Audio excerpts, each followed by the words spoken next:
Hey guys, welcome to another movie review. Today I'm talking about the latest Mission Impossible film from Christopher McQuarrie. I do apologize that this review is way later than I had planned and intended it to be. There was just some bigger films that came up around the time of this one, and there were just some scheduling conflicts. So that's ultimately why this review for this specific movie is a little bit later than I intended it to be. So I do apologize about that in advance. But in this new Mission Impossible movie, you guys, this is part one of a new two-part story for the franchise. This is Mission Impossible Dead Reckoning Part 1, and supposedly next year or the year after, we're going to get Mission Impossible Dead Reckoning Part 2. But in this movie, though, you guys, like I said, Christopher McQuarrie is back for, I believe, his third time as director in this franchise now. And Ethan Hunt and his team have to track down a computer system known as the Entity. It's a really powerful AI system that can manipulate and delete and erase and duplicate and create almost anything you can imagine on a computer. It's able to do, and it's super advanced. It's able to kind of trick you into what you're able to seeing and believing about everything. It can trick security cameras, and it can do all this stuff that you wouldn't believe a computer would be able to do. And so basically, this puts the I.M.F, the Impossible Mission Force that Ethan Hunt and his team work for, in a really bad position because now their accessories aren't completely reliable. They're not trustworthy. The AI system can make it sound like one of their team members is saying something that they're not saying and things like that. And they also have to track down a two-part key which will supposedly shut down this entity system. So throughout this movie, Ethan Hunt and this villainous group of people of the basically the group of villains in this movie are trying to track it down at the same time. So it's basically a race to get to these two keys and make sure who gets into the right hands and things like that. But over the course of this movie, though, you guys, basically Ethan Hunt has to stop the entity. He has to track down this two-part key. One of them is being held by a character played by Hayley Atwell from the Captain America movies for the Marvel Universe. She has one of them, and so they got to track down the other one as well. And so all these other scenarios too, where the AI has kind of messed up with society. There's this submarine mission that went wrong and things like that. So over the course of this movie, Ethan Hunt has to stop the entity.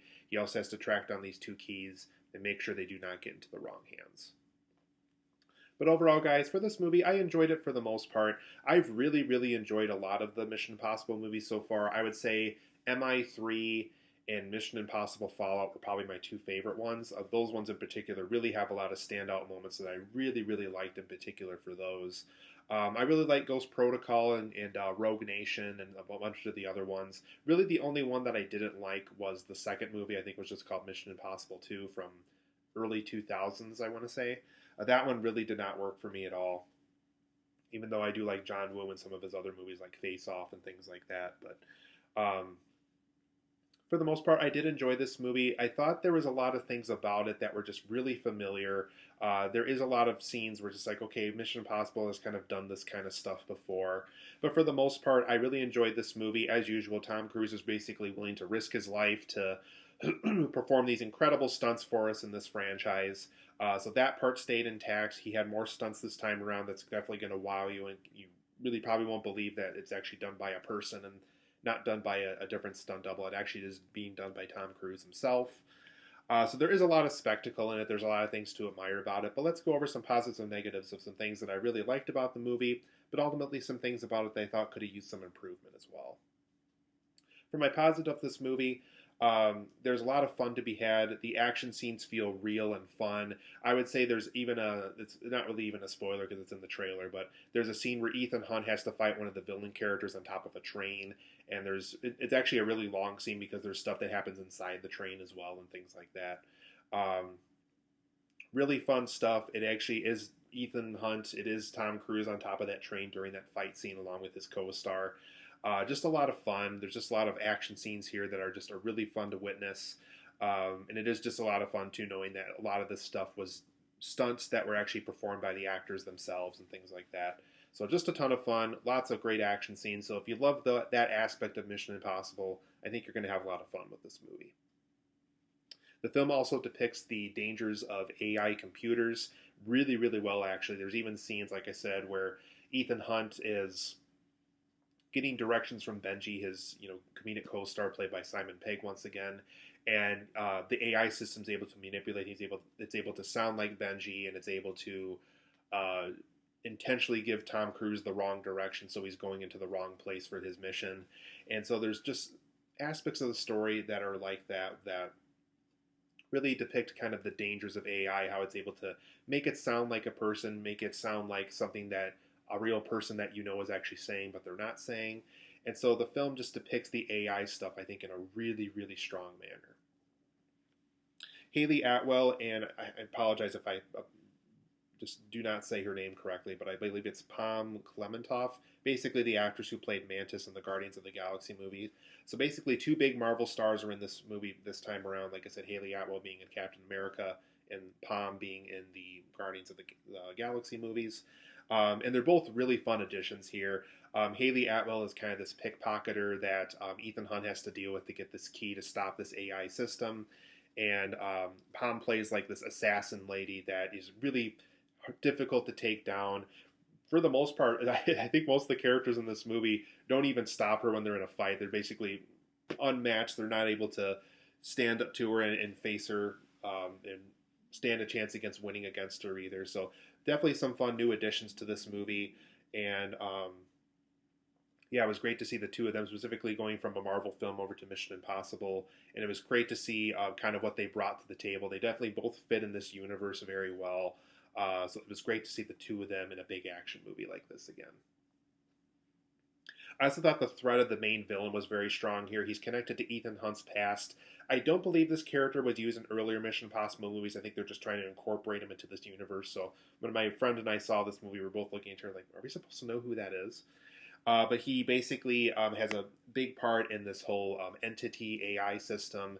And so really, really threatening. There's even times in the movie where Luther Stickler, played by Ving Rhames, tells Ethan Hunt, do not kill this guy. He kind of knows where this AI thing is, so we have to kind of keep him alive just so we have an idea of where to go to basically stop this AI system. So there's just big things like that, a lot of things at stake. So they definitely found a nice, big, threatening villain for the movie, and I can safely assume that whatever they did with this villain is going to be continued off of in part two. But definitely a threatening villain, definitely someone that's up for fighting Ethan Hunt and giving him a run for his money. It was great to see a big threatening villain for a Mission Impossible movie like this. This film also does set up for part two really well. What's also nice about this movie too is it is for the most part a complete story. So if you are worried about the whole part one and part two thing like a lot of movies do in today's world, I don't think you'll have to worry this time around. They do kind of give you everything. They do wrap it up. But for the most part, they do keep just enough open for, okay, I could see part two being about that and about being this and doing this and this character going off and doing that. So it does set up for part two really well. So hopefully that'll be a big promising movie when that comes out.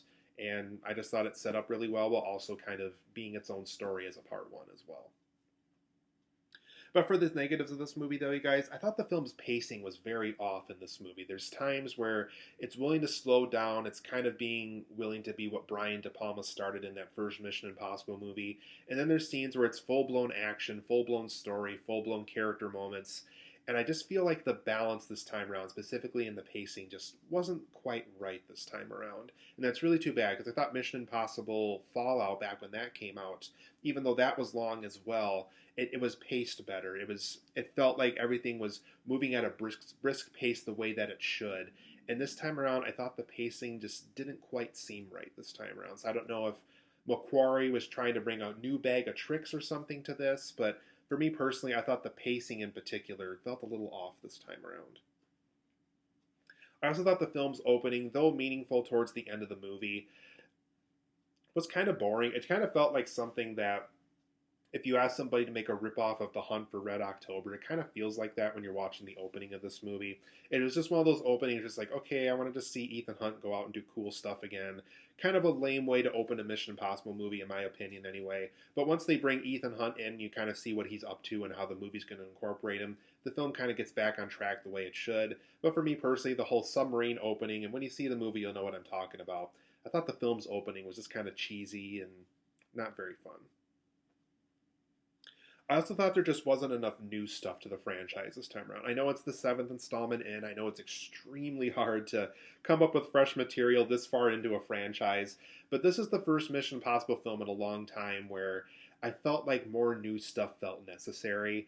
there's just a lot of times where it's like, okay, remember this cool nostalgic moment? Remember how cool this was in that earlier installment? Remember how cool that was in that earlier installment also? And I felt like they were just grabbing from the past rather than creating something new.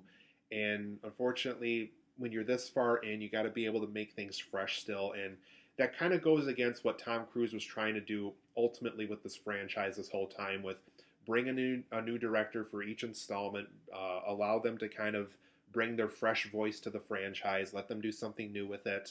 And if they keep having Christopher McQuarrie keep coming back for these sequels, I think that's something that the Mission Impossible franchise is going to lose now, because it did feel very fresh every time they brought in a new director, whether it was Brad Bird or J.J. Abrams or when Christopher McQuarrie was first brought in for Rogue Nation.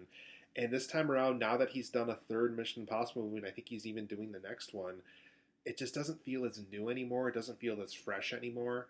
And I just thought that aspect of the film was a little disappointing because I thought we did such a great job up to this point bringing in fresh new voices, and it just doesn't feel as fresh anymore, unfortunately.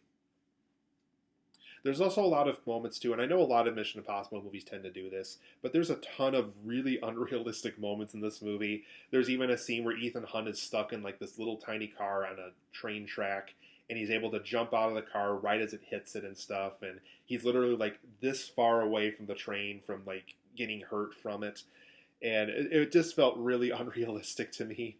There's just a lot of parts like that where it's just like, okay, Ethan Hunt would probably be dead if that was a real situation. But something the film could have worked on, something that, in particular in this installment, I really felt it in. So I thought that aspect of the film was a little disappointing. I know this is more of a nitpick for the next one, but I really would have liked to have seen what Michelle Monaghan's character was up to, because she is, for the most part, Ethan Hunt's wife since the third film. And she was brought back in Ghost Protocol. She was brought back in Mission Impossible Fallout. Had a pretty big role in Fallout, actually. And it's just one of those things where because the stakes are so big this time around, I kind of wonder where she was during this. Because if they really want to go this huge with the AI thing for this movie, you would think Ethan Hunt would do everything in his power to make sure she was safe from this AI system. So I don't know if that's something they're keeping for part two. But for the most part, she's not even brought up in this movie. So I thought that was one aspect of the story, and I guess maybe in Fallout they kind of maybe closed off the character a little bit, but it's just one of those things where because the stakes are so huge this time around, I do kind of wonder where she was, because you think that'd be the first person Ethan Hunt would think about is his former wife with this dangerous AI system out and about now in the world. But overall, I'm going to give Mission Impossible Dead Reckoning Part 1 an 8.5 out of 10. There's tons of things to like about this movie. If you're okay with Mission Impossible just kind of doing its thing as usual, I think you're going to have fun with this movie. Go into it knowing it's not the most original thing you're ever going to watch, though. And like I said, there's just enough negatives here, specifically with the pacing, that I thought really could have been better with this movie. Not the best Mission Impossible movie. Like I said, I think the third film and Mission Impossible Fallout are probably still my two favorite Mission Impossible movies. They just had more going for it than this movie did. So great movie. I can't wait for part two, see how they're going to close out this story, close out Ethan Hunt's story from what it's sounding like for the next one. But overall, 8.5 out of 10 for me. I really enjoyed this movie, but do go into it knowing that it's not perfect and that it does have some flaws to it too.